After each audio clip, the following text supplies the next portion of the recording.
eu estou aqui para poder trazer aos irmãos um assunto para refletirmos, para podermos pensar a respeito no livro de Eclesiastes. Inicialmente, vamos aqui no capítulo 1, a partir do primeiro verso até o versículo 8. Um livro em que a maioria considera de autoria de Salomão, o rei Salomão.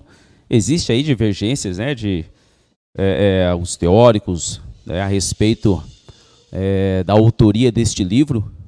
Eu andei pesquisando aí ao longo da semana, eu nem mesmo sabia que existiam essas divergências, mas em matéria de história secular, diversas teorias são criadas para poder definir período que foi escrito, estilo de escrita, muitas coisas que para nós, nesse momento, não são tão úteis. O que nos interessa propriamente é a palavra do Senhor, a inspiração do Espírito Santo através das palavras. Poderíamos, lógico, trazer algumas informações a respeito de tudo isso, mas este não é o momento, não foi a isso a que eu me ative. Eu preparei um material, escrevi-o, e vamos aqui comentando, irmãos. E se os irmãos também quiserem comentar, fazer as suas ponderações, participar, a escola dominical, ela nos dá esta oportunidade. Então, livro de Eclesiastes, capítulo 1, versículo 1.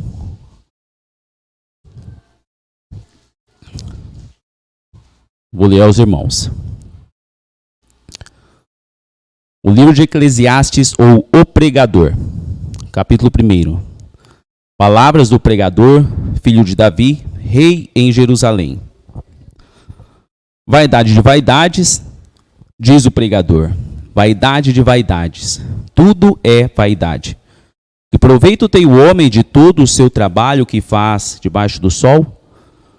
Uma geração vai e outra geração vem, mas a terra para sempre permanece. Nasce o sol e o sol se põe, e apressa-se a volta ao seu lugar de onde nasceu. O vento vai para o sul e faz o seu giro para o norte. Continuamente vai girando o vento e volta fazendo os seus circuitos. Todos os rios vão para o mar, e contudo o mar não se enche. Há um lugar para onde os rios vão, para lhe tornam eles a correr. Vamos para uma palavra de oração, irmãos. Amado e glorioso Deus, te agradecemos por mais um dia de vida. Te agradecemos, meu Pai, pelo Senhor trazer a todos nós aqui à sua casa. Que o Senhor nos ajude a falar do teu santo nome, da sua glória. Que o Senhor possa nos dar capacidade para poder, meu Deus, por esta oportunidade, ser usado como ferramenta em suas mãos. Abençoe, meu Deus, a todos que aqui estão, aos nossos irmãos que estão em viagem, que estão voltando. Abençoe, meu Pai, a todos os pedidos que têm sido feitos aqui em sua casa. É em nome do seu Filho amado, nosso Salvador Jesus Cristo, que eu te agradeço por tudo. Amém, meu Deus. Vou aqui, irmãos, para uma pequena introdução, algumas informações com relação ao título, com relação a algumas palavras que vêm do hebraico, o significado delas. A palavra Eclesiastes vem do grego eclésia, que significa igreja ou assembleia. Em hebraico, o livro é chamado de Kohelet, que significa assembleia ou reunião. A palavra hebraica Kohelet é traduzida para Eclesiastes e significa aquele que convoca uma assembleia ou pregador. Ou seja, temos no início deste livro traçado um objetivo claro pelo autor, que é falar abertamente para o público, abertamente para um grande número de pessoas. O autor, o qual acreditamos ser Salomão, filho de Davi, por diversas evidências que existem ao longo do livro, Primeiro, ele busca chamar a atenção do público leitor por suas credenciais. Fazendo aqui uma análise de características literárias, irmãos, isto dentro, principalmente em textos seculares, para que chame a atenção do público leitor. Muitas vezes um autor ele utiliza de argumentos que possam reforçar a sua ideia, que possam persuadir as pessoas, dizendo quem ele é, para que aquilo tenha um ar de mais oficial, um texto oficial. É claro que, tratando-se aqui da Bíblia Sagrada, a intenção é sempre trazer uma lição de vida que Deus tem para todos nós.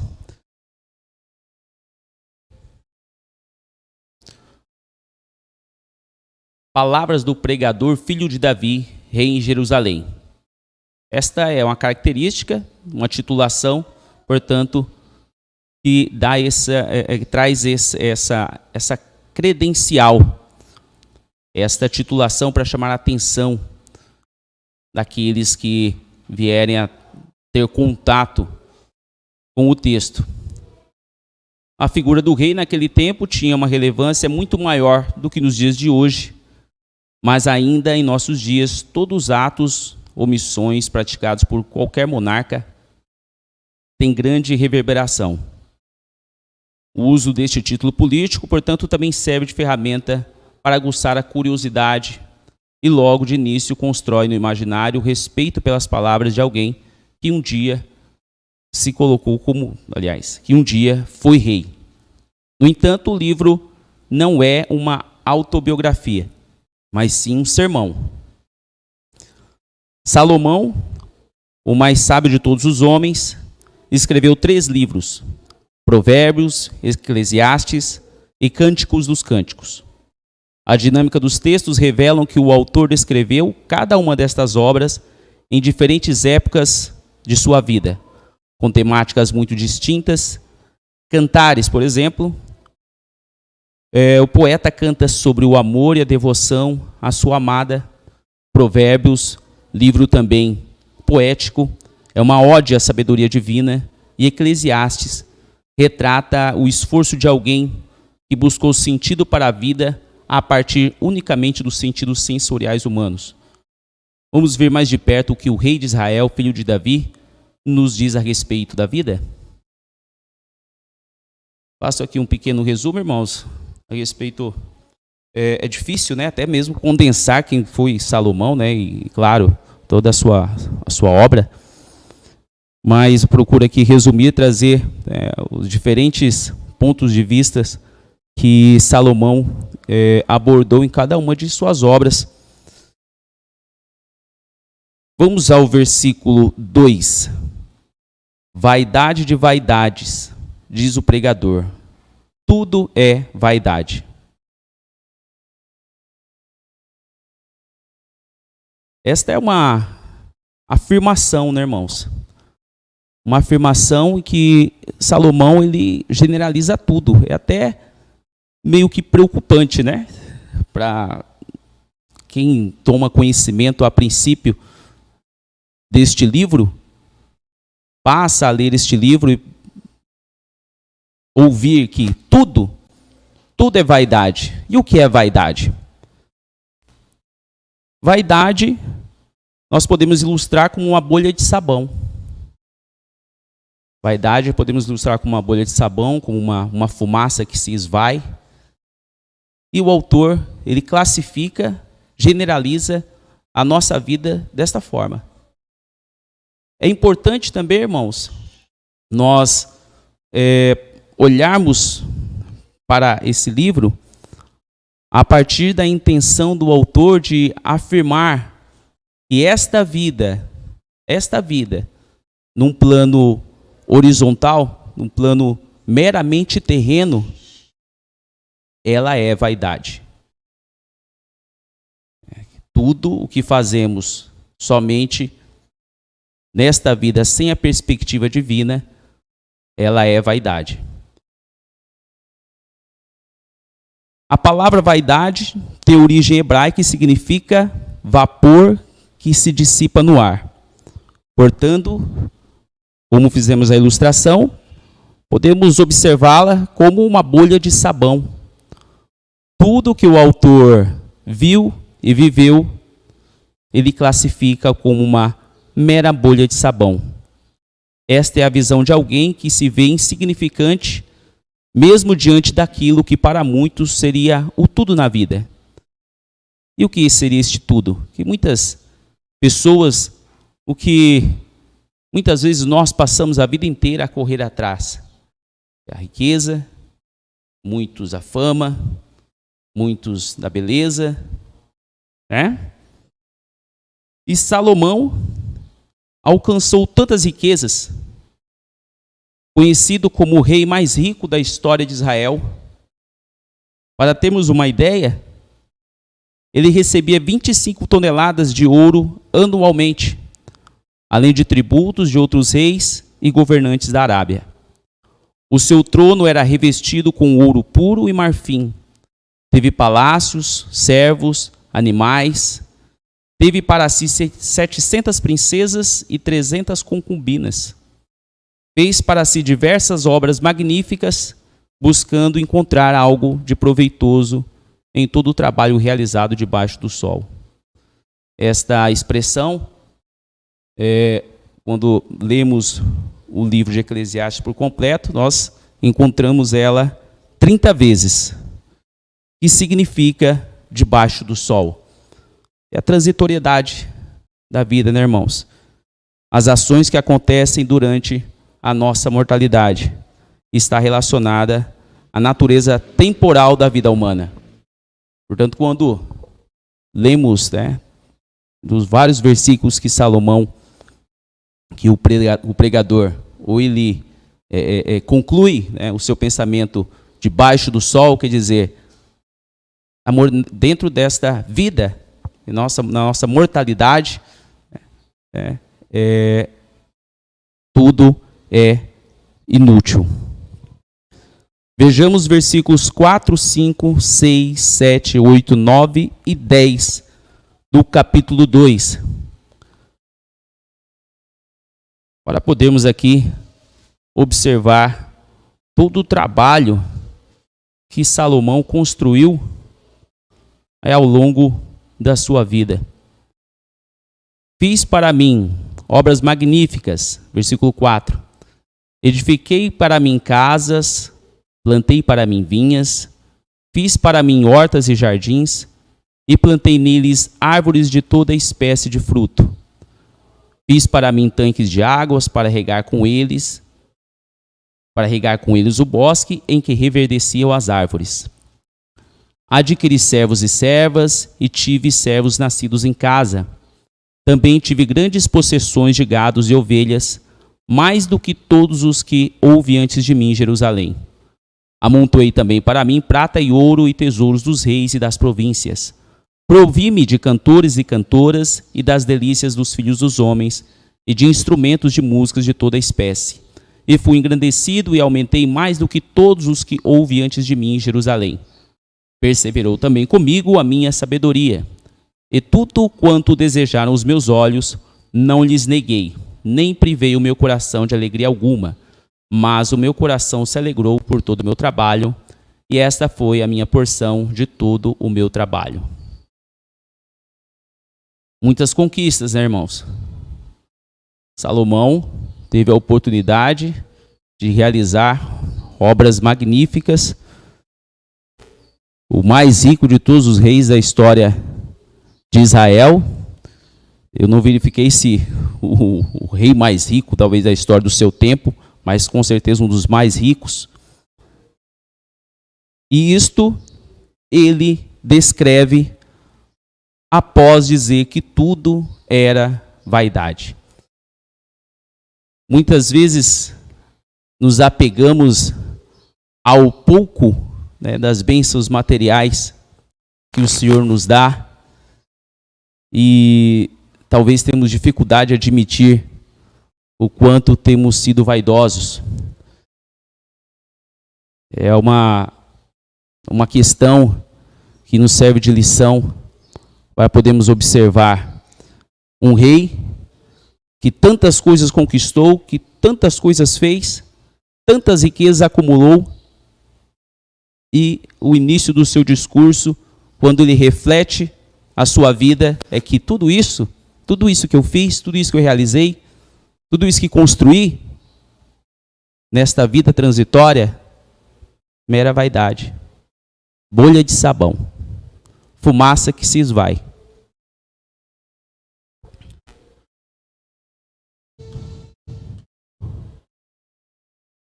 E após todas estas conquistas, o rei conclui. Aí no versículo 11, ele traz aqui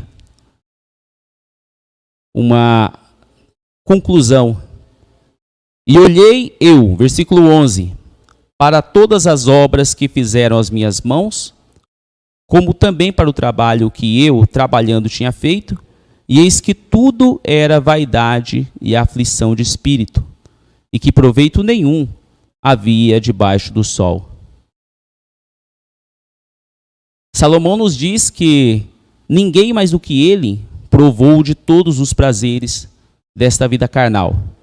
Ninguém foi mais rico, ninguém teve mais posses, ninguém teve mais mulheres, ninguém teve mais servos, absolutamente ninguém, portanto, tem maior propriedade do que Salomão para dizer: olha, Salomão, talvez tenha te faltado experimentar alguma coisa diferente para você dar sentido a essa vida terrena. Não.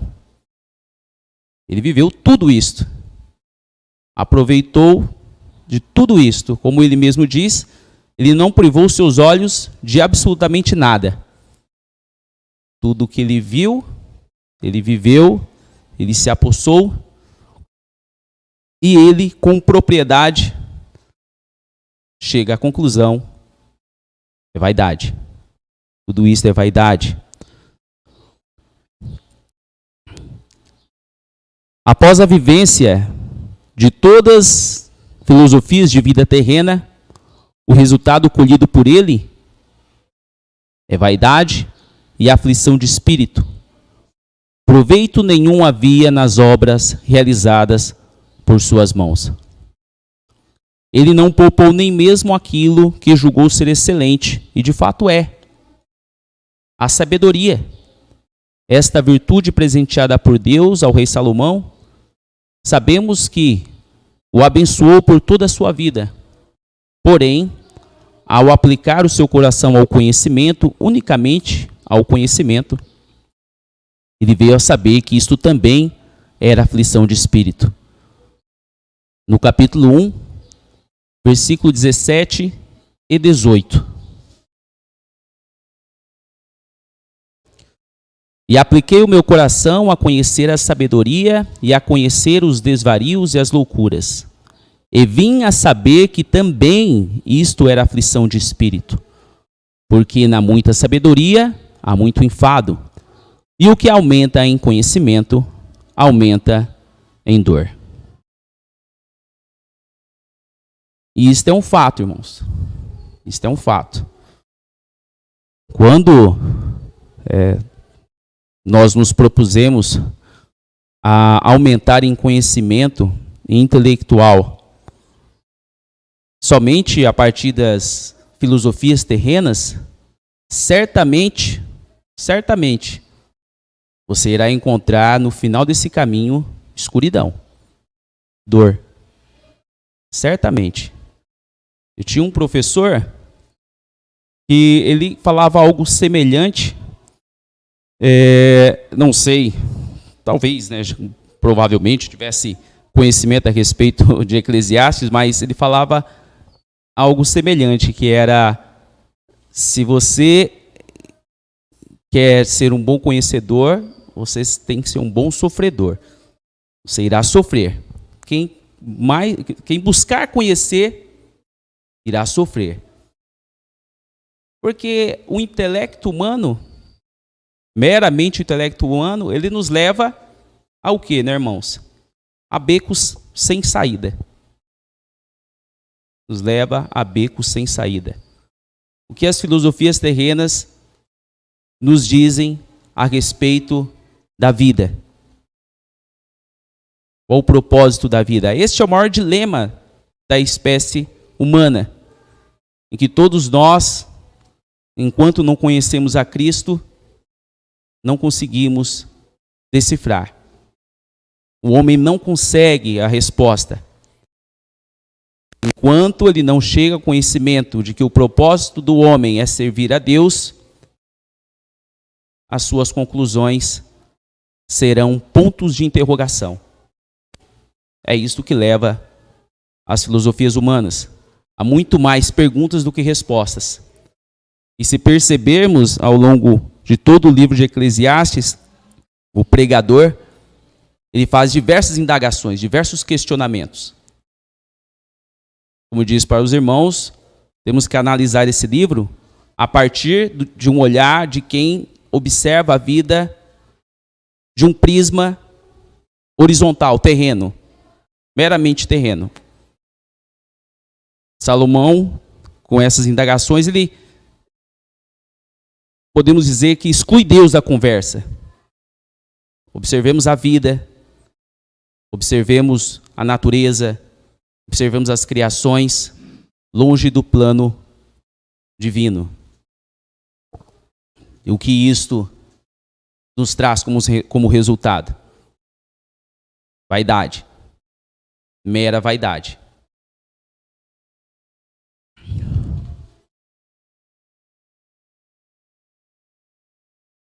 Tudo que seus olhos viram, como já comentamos, ele se apropriou. Mas apesar de ter abraçado o mundo todo, Salomão não encontrou sentido para a vida. Sendo assim, este sermão de Eclesiastes serve para aqueles que pensam que caso alcance muito dinheiro, alcance determinada posição, se aumentarem em conhecimento, se fizerem tudo isso, encontrarão a felicidade. Se realizarem as mais loucas paixões, alcançarem um ponto mais alto da fama, serão plenos em alegria.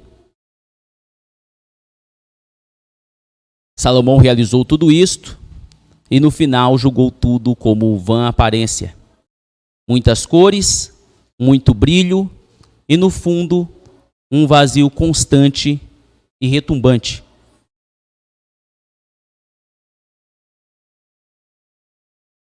Nada disso pode preencher de fato o coração do homem.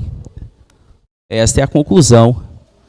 Podemos também falar desta forma, a conclusão que Salomão chegou. E ele chega a esta conclusão, como podemos observar no final do livro, no capítulo 12, versículo 13.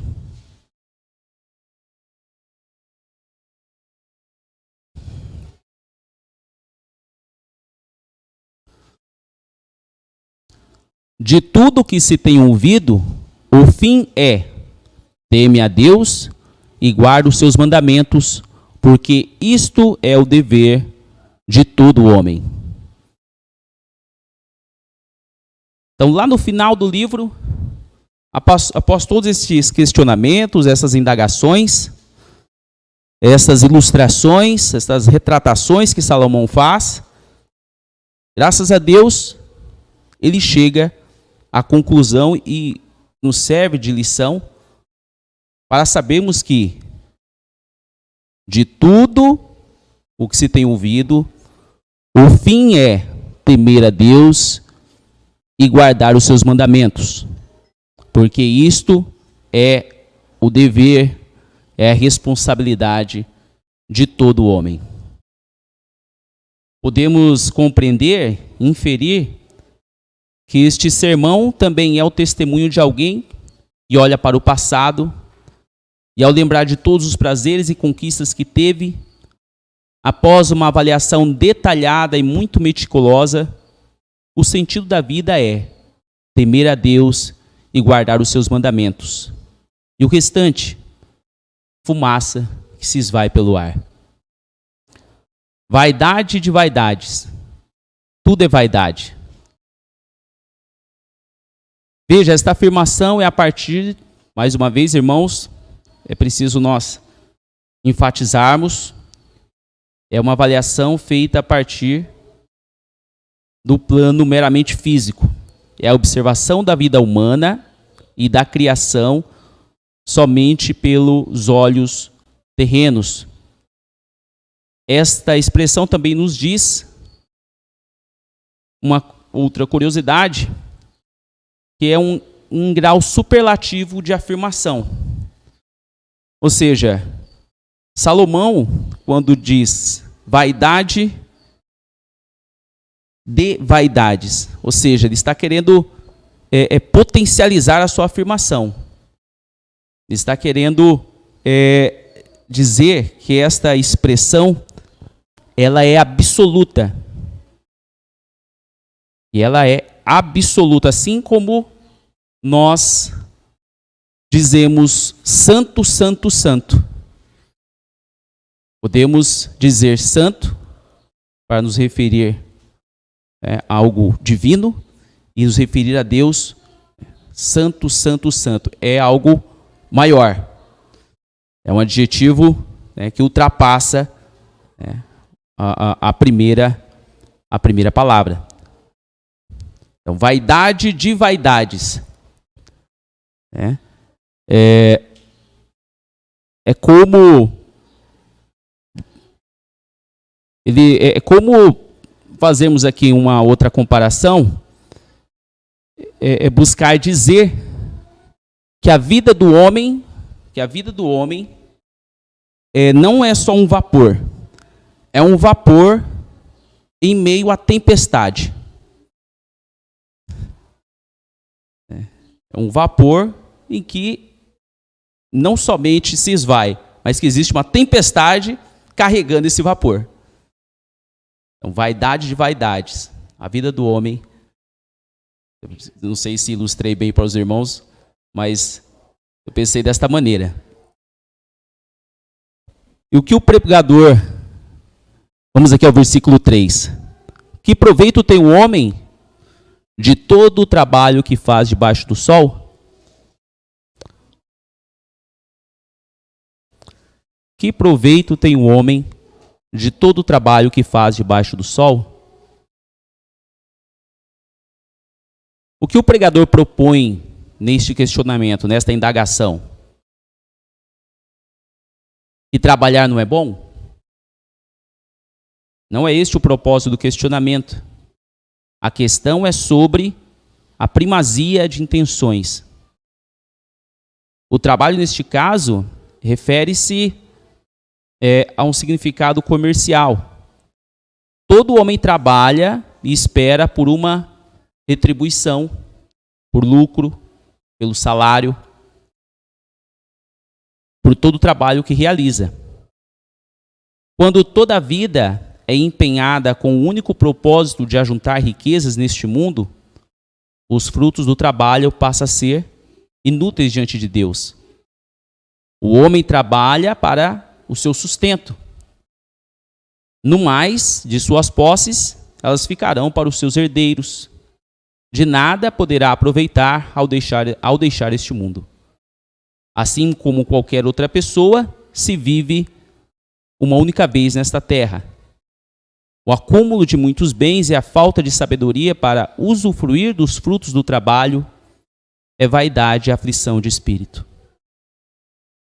Vamos fazer uma contextualização desta situação, irmãos, em que Jesus, ao contar uma parábola, em Lucas capítulo 12, a partir do verso 16 até o 21. Parábola do rico insensato.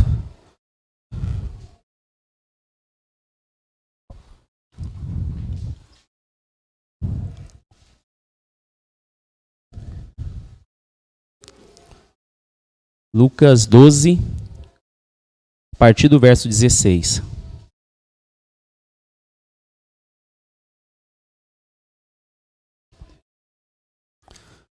E propôs-lhe uma parábola dizendo: a herdade de um homem rico tinha produzido com abundância, e arrazoava ele entre si, dizendo: o que farei? Não tenho onde recolher os meus frutos. E disse: farei isto: derrubarei os meus celeiros e edificarei outros maiores, e ali recolherei todas as minhas novidades e os meus bens. E direi à minha alma: alma, tens em depósito muitos bens para muitos anos. Descansa, come, bebe, folga. Mas Deus lhe disse: louco, esta noite te pedirão a tua alma, e o que tens preparado, para quem será? Assim é aquele que para si ajunta tesouros, e não é rico para com Deus.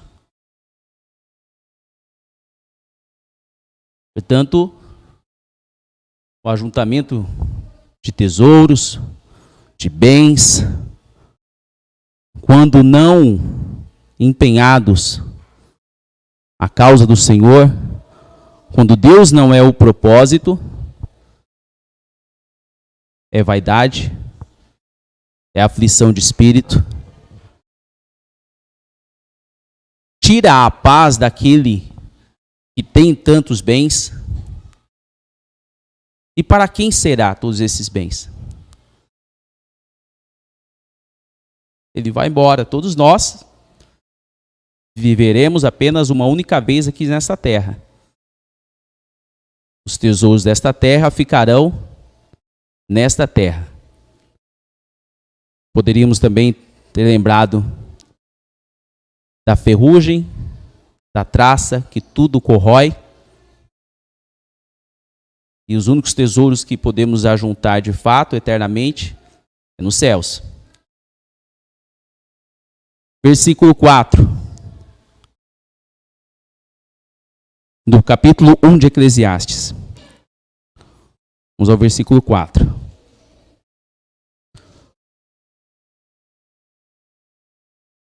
Uma geração vai e outra geração vem, mas a terra para sempre permanece.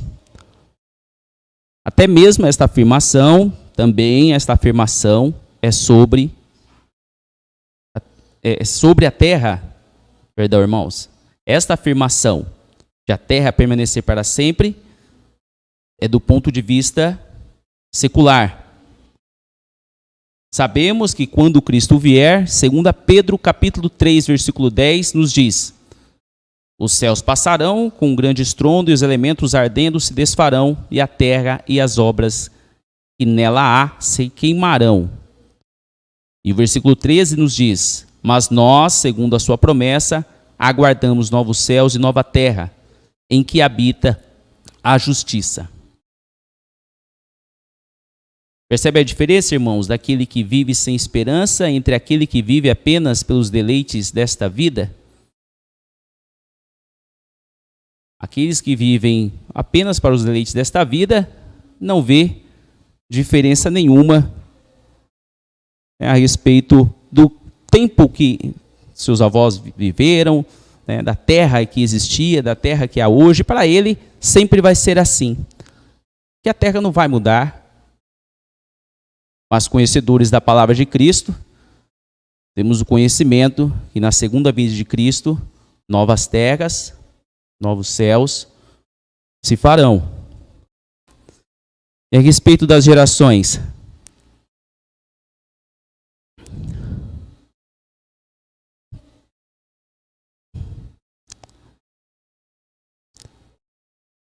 para esta terra e os ciclos geracionais detêm os mesmos problemas. Impérios que existiram, impérios que hoje existem, apresentam os mesmos anseios, enfrentam as mesmas lutas, os mesmos dramas, os mesmos pecados, os mesmos desejos, uma repetição constante da vida entre gerações. É uma ação monótona da natureza humana. Uma geração vai, outra geração vem, e os mesmos problemas persistem.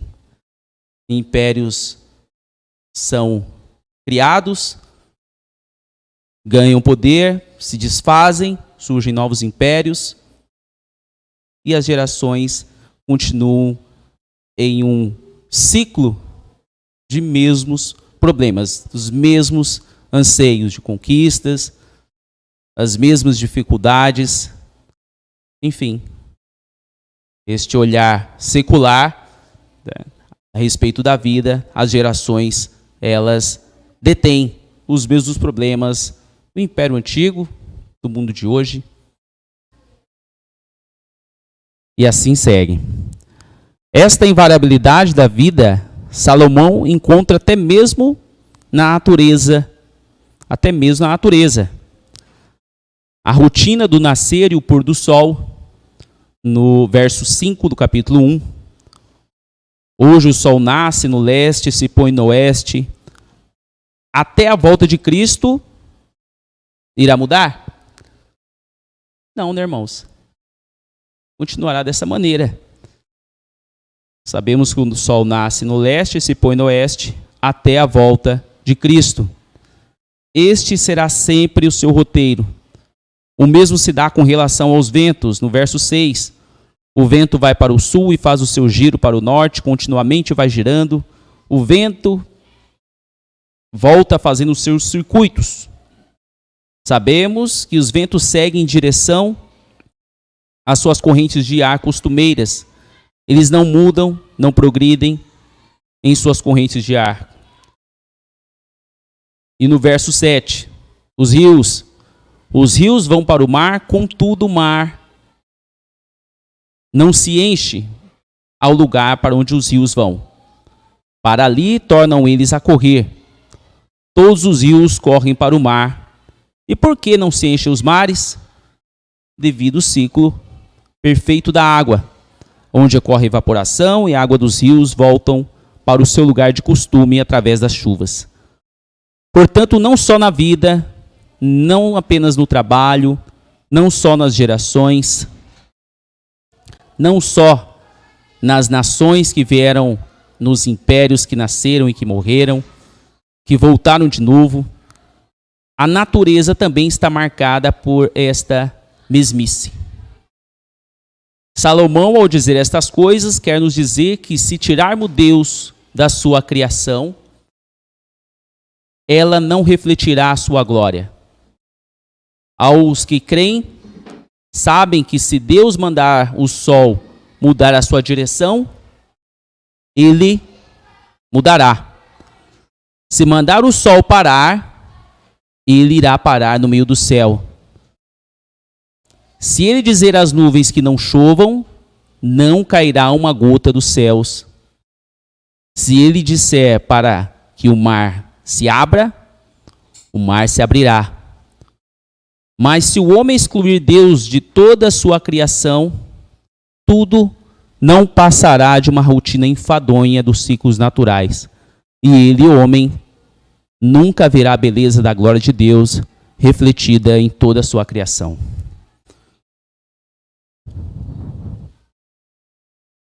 Podemos extrair também do livro de Eclesiastes, irmãos, algumas filosofias de outras culturas, estamos chegando ao final, que fizeram e ainda fazem muito sucesso em nosso mundo contemporâneo. A primeira, a sabedoria. Conhecimento, filosofia, tudo isso para satisfazer unicamente a mente. Segundo, o prazer, o hedonismo, filosofia que se baseia na satisfação do corpo. Em terceiro, dinheiro e poder, materialismo, satisfazer aqui as nossas mais loucas ambições, as mais loucas ambições do homem. Quarto lugar, altruísmo, filantropia e honra, baseado na ética, a ética humana, para satisfazer a consciência daqueles que muitas vezes se culpam por algo e muitas vezes nem cometeram algo errado, mas para ter a consciência tranquila, preferem aí fazer doações, participar de reuniões, de denominações que fazem, não que isso seja ruim, né, irmãos, como um todo, mas fazer disso profissão de fé, isto sim.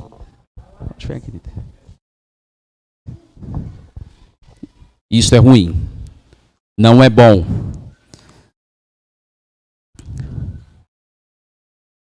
O que podemos dizer aos que procuram tais filosofias para sua autossatisfação? Satisfaça a Deus, faça a vontade de Deus, e o restante Ele tudo fará. Eclesiastes é um livro para se pensar. O apóstolo Paulo passou também por algo parecido. Como ele relata em sua experiência no capítulo 3, versículo 8. Filipenses 3 e 8. Acabei encontrando esta observação, achei muito interessante, irmãos, e nos leva a pensar que talvez todos nós devamos chegar a esta conclusão. Aqui o pregador de Eclesiastes faz. Paulo, renovado através do Espírito Santo, ele chega a esta conclusão. Filipenses capítulo 3, versículo 8. Mais do que isso, considero tudo como perda, comparado com a suprema grandeza do conhecimento de Jesus Cristo, meu Senhor, por quem perdi todas as coisas. Eu as considero como esterco para ganhar Cristo. Para ganhar a Cristo, para chegar ao conhecimento de Deus, todos os dias nós devemos julgar as coisas desse mundo como coisas vãs. É um trabalho que somente através do Espírito Santo, através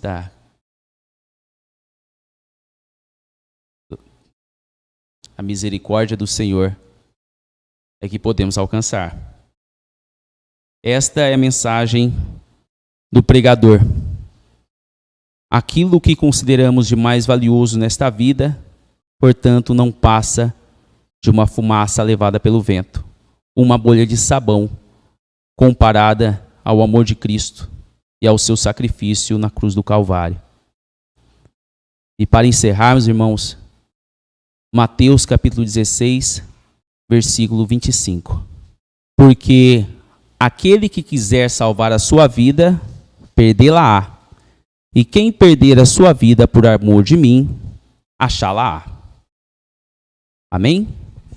Obrigado, irmãos. Obrigado a todos que nos acompanharam.